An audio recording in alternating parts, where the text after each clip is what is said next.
Déco dans le présent pour mieux construire l'avenir. La chronique d'Interentreprise avec Francette Florimond. Bonjour, j'espère que vous allez bien.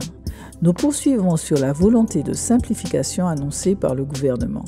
Nous avons vu hier que jusque-là, c'était plutôt rendre opérationnels des dispositifs prévus de longue date comme le « dites-le nous une fois » ou « non-réponse d'une administration au bout de 3 mois vaut acceptation ».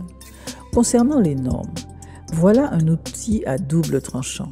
L'État, aidé des grands acteurs économiques, crée des normes pour réserver des marchés. Et ces normes peuvent, à terme, se révéler de vrais carcans, même pour ceux qui les ont demandées.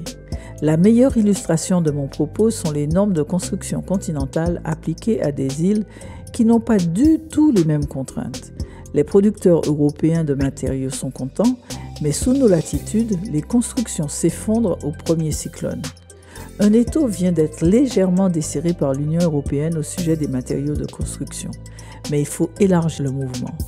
Le choc de simplification du gouvernement porte aussi sur la sortie de l'industrie du champ de compétences de la Commission nationale du débat public.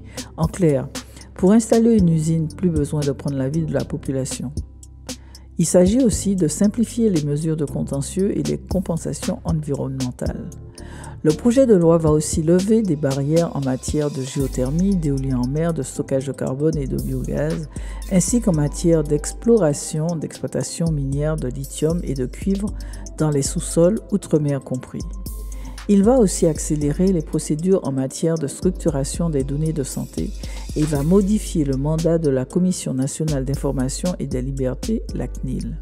Je vais approfondir ces 2 derniers points pour bien comprendre de quoi il s'agit.